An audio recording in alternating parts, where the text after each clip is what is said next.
fishing record. Jeff Pike is West Ham's only response to their biggest defeat of the season at Watford on Tuesday. But in truth, there were few options for John Lyall, still unable to call upon the likes of Devonshire, Bonds, Parks and Witten. There's also a gesture of faith from Peter Shreeves. It's the same Tottenham side, but lost to Everton with Danny Thomas and Mark Bowen, the fullbacks, and Steve Perryman in midfield alongside Glenn Hoddle and Ozzy Ardiles. John Chidozie is the substitute. He's recovered from a back injury, but is short of recent training. Referee Ray Lewis comes from Great Bookham in Surrey. It's West Ham's first post-Brooking season, of course. Trevor these days as perceptive as a broadcaster as he was out on the pitch, and trying very hard, I'm sure, to be impartial in his comments today. So it's West Ham to kick off, with tradition at least favouring them today. Tottenham's last win at Upton Park was back in 1973. A pitch that's very much on the firm side.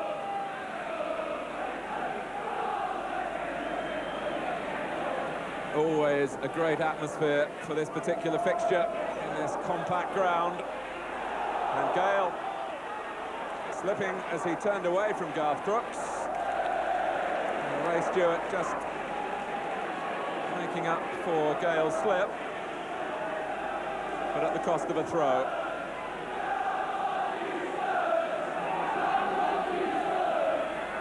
Falco, half a chance here for Crooks, who has scored the winning goal in each of Tottenham's last two away games in the First Division, at Stoke and at Liverpool.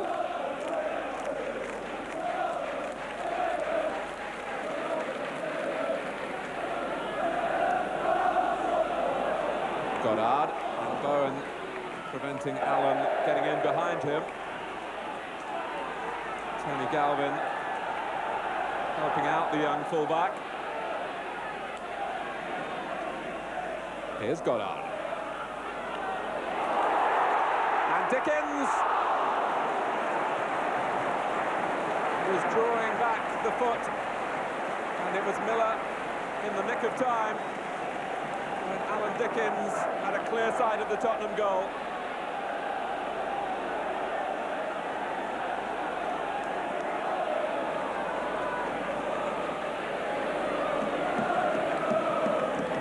West Ham have the corner. Gale and Alvin Martin have come forward, and it's Martin, who looked to me as though he might have been pushing, but it was off the line by Mark Bowen, and the whistle didn't go.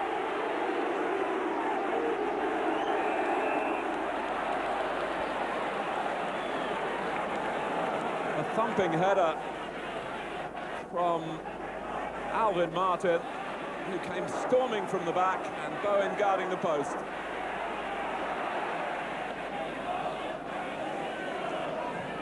West Ham back four certainly had problems at Watford on Tuesday night, as the scoreline suggests.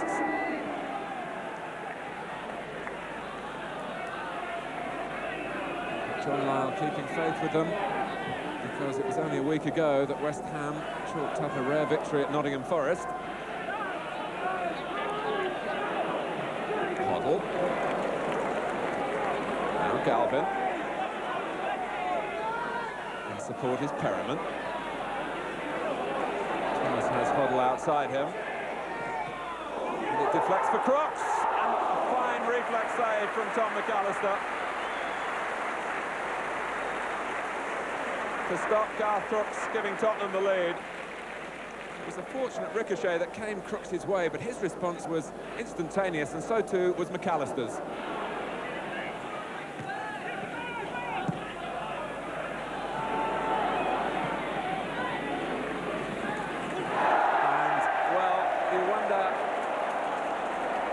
Goalkeepers will do that in their attempts with the four-step rule to control the ball not with their hands but with their body. And Ray Clements concedes the corner totally unnecessarily. He can smile about it at the moment, but if West Ham were to score here, the Tottenham players would look quizzically, I would think, at their goalkeeper.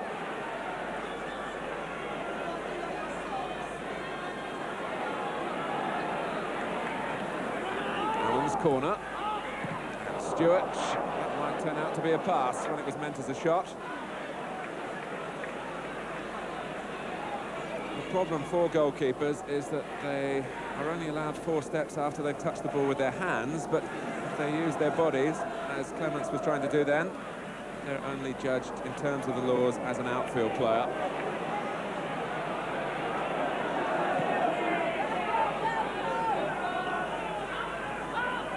Cottee, and Perryman, and now Barnes. And the Tottenham captain was perhaps a little indecisive. And West Ham have a corner. Almost rolled for Bobby Barnes, and Clements felt he had to go.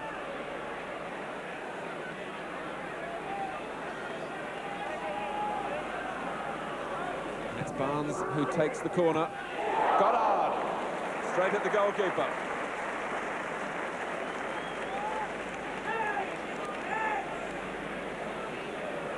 Clements opting to stay on his line, and it was the right decision. Here's Hoddle. One of those raking passes that Crooks enjoys chasing, and he's collected this one. Bowen. And Paul Allen has had to do more defensively than he would have liked in the first half, and has had few opportunities to get forward. Galvin.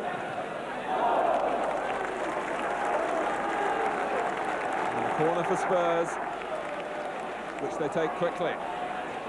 To Bowen, and perhaps Roberts can strike one here, and Ardiles can, and Ardiles has put Tottenham in front with less than 2 minutes of the first half remaining. And Graham Roberts, who scored so emphatically against Everton from a similar position, completely mishit that one, but Ardiles got it right. How glad the Tottenham supporters are to see him back after 2 really lean years with injury. And what an important goal that could still be for Tottenham in the championship race.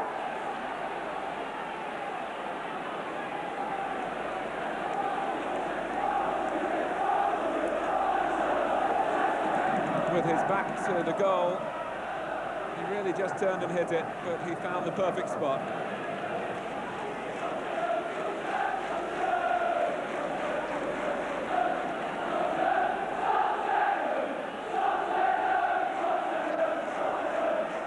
And West Ham must be experiencing a familiar feeling in home matches. They've gone behind again at Upton Park.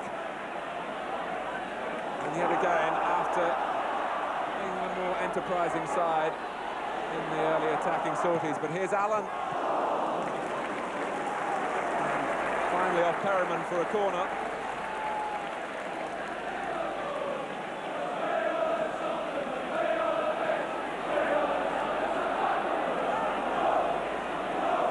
So Mark Bowen, who's already made one important goal line save on that post.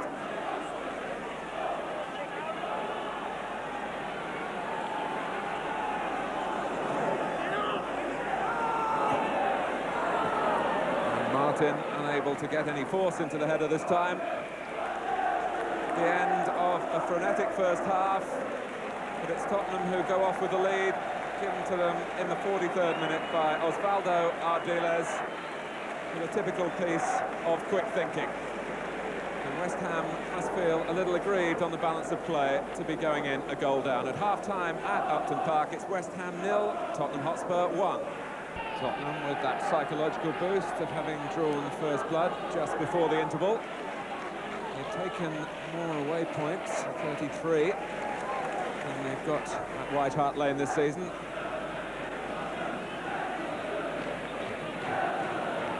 Had they put together anything like a string of results at home, they'd be favourites surely to take the championship instead of having to chase Everton and Manchester United from behind.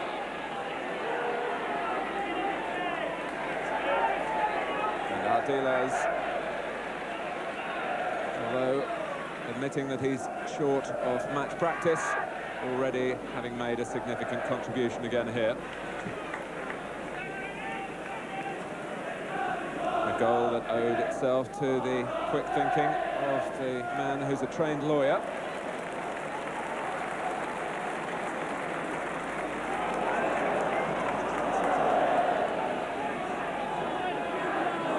And Alvin Martin has stayed forward.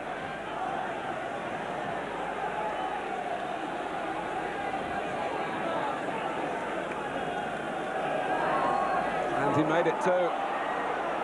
Barnes and Clements not called upon.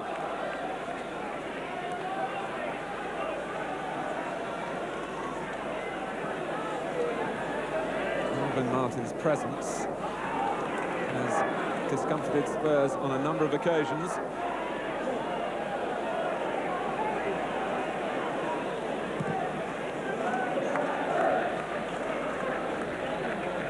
Falco's flick, dropped well for Galvin. And it skimmed off the head of Gale.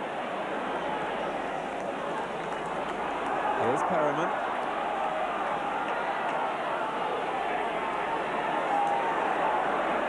And Hoddle.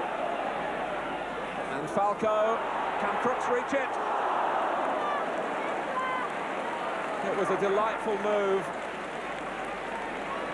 Steve Perryman has slotted neatly back into his old midfield role. Hoddle, the lieutenant, on this occasion. A lovely touch from Falco, and the race was on for Crooks. And stretching, he just sent it too high.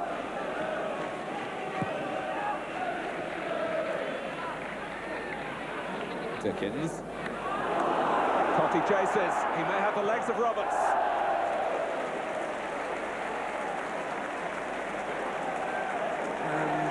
It's the cue for West Ham to augment their strike force with the introduction of Dave Swindlehurst, who replaces Bobby Barnes 14 minutes into the second half. Swindlehurst on his way back from an injury sustained at White Hart Lane when these two teams played a 2-2 draw on Boxing Day. Tottenham are warming up their substitute, John Chidozie.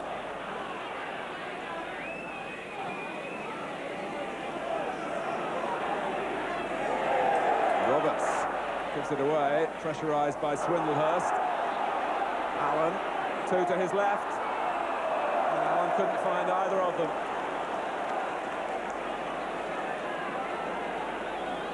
It all stemmed from a miss-hit clearance by Graham Roberts, of all people.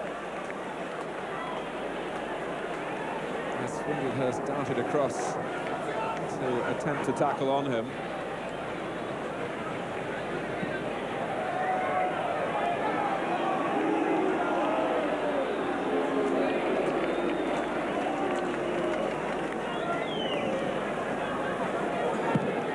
Chidozie gets ready for action.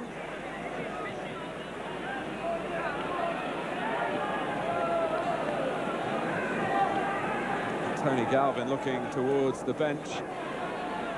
It's possible that he might be the player replaced. He took a heavy fall in the first half. And indeed, that is the substitution. John Chidozie, who injured his back in Tottenham's win at Anfield, but has made a quicker recovery than anticipated. And Peterstree's rather gambling on his fitness.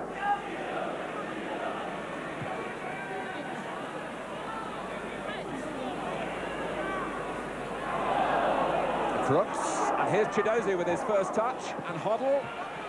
It almost crept in.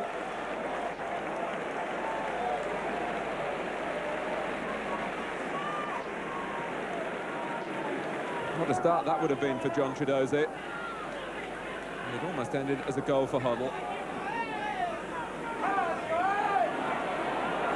There's no place for faint hearts as West Ham charge forward with Goddard. That was handball by Miller, who's already been booked and walks a tightrope with the referee. puffed the cheeks out in relief.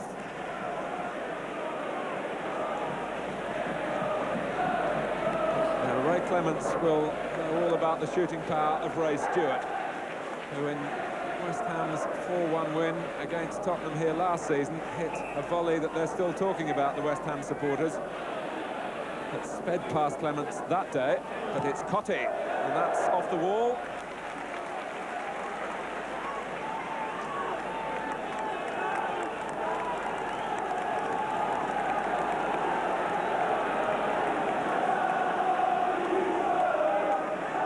West Ham trying to mount a rally.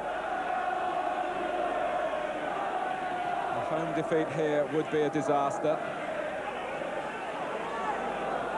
On the breeze, the ball bends away from Swindlehurst. Stewart.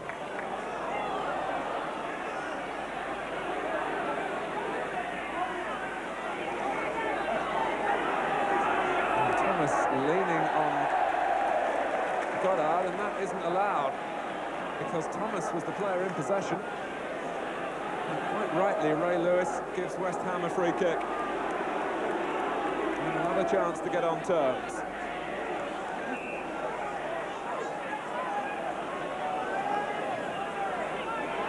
That's Gale.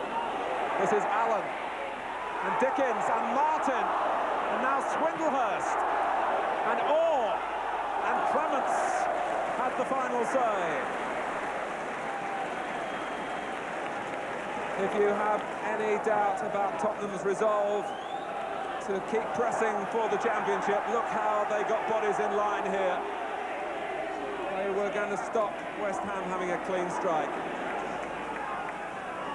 West Ham have 15 minutes left if they're going to get something out of this London derby.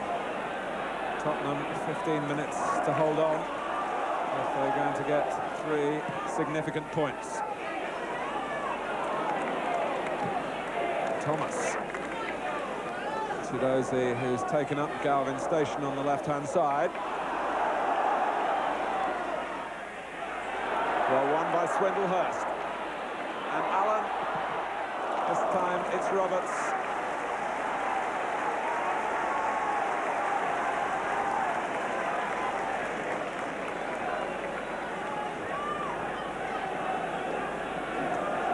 So Martin again. West Ham haven't varied their corners a great deal. They now have Swindlehurst, of course, as well. They're usually pulled away from the goalkeeper. Martin got there, and Bowen, a replica of the first half. And now West Ham will have a free kick, although I'm not sure that the ball was actually going in, but Bowen was taking no chances.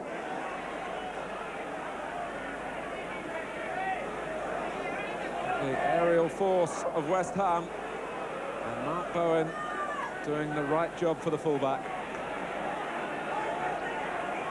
But there are more problems ahead for Tottenham here.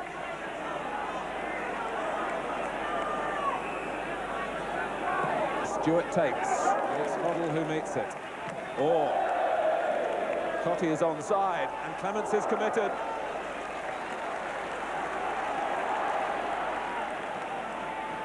Martin again. Tottenham really have to sort out who is going to pick up the West Ham captain, because sooner or later he is going to find a way through. It's Miller taking him this time. Dickens.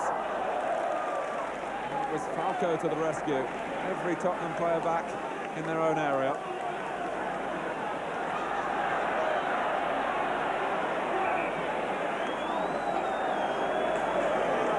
Wolford is wasting his own side's time by trying to steal yardage at the throw. Martin got the better of Falco.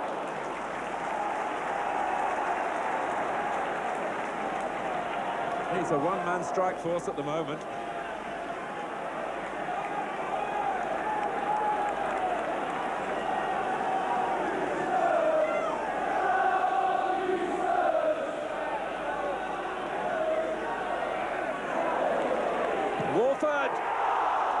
Clements needed 2 attempts to turn it over. Superb technique from both players. In terms of Walford's volley, Clements would have liked to have turned it over the first time, but responded as it might have just dropped in to force it over the bar.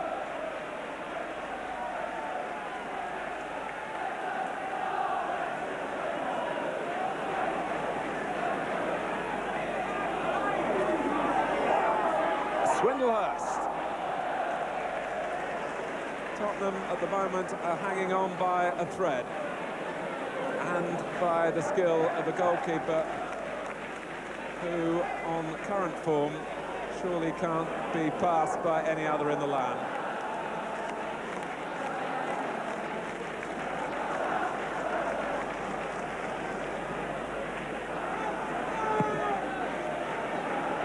Ardiles.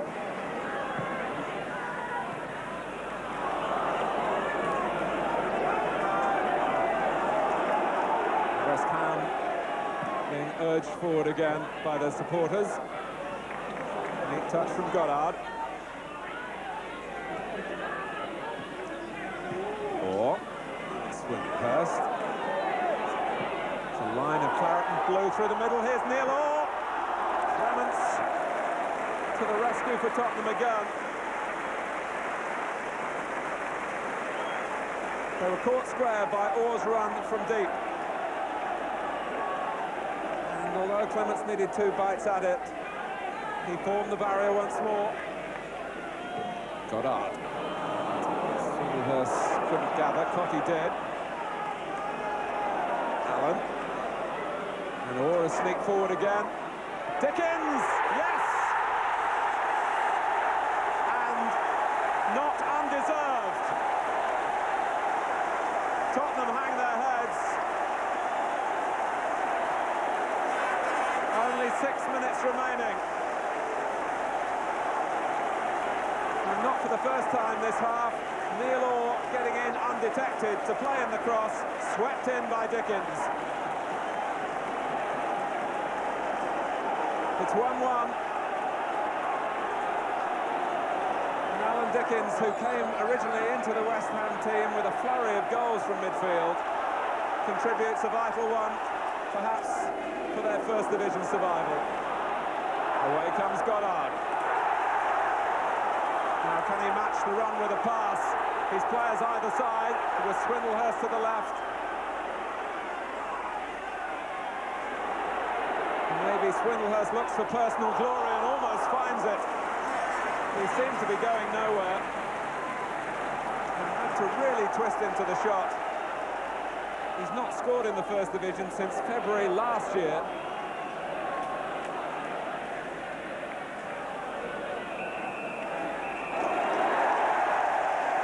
The final whistle, and Alan Dickens gave West Ham a share of the points with an equaliser 6 minutes from time, equalising the goal from Osvaldo Ardiles 2 minutes from half-time. A game to get the crowd on their feet to applaud the players off, but I wonder when the dust settles whether 1 point apiece is enough on a day when both sides were desperately looking for 3. The final score at Upton Park: West Ham United 1, Tottenham Hotspur 1.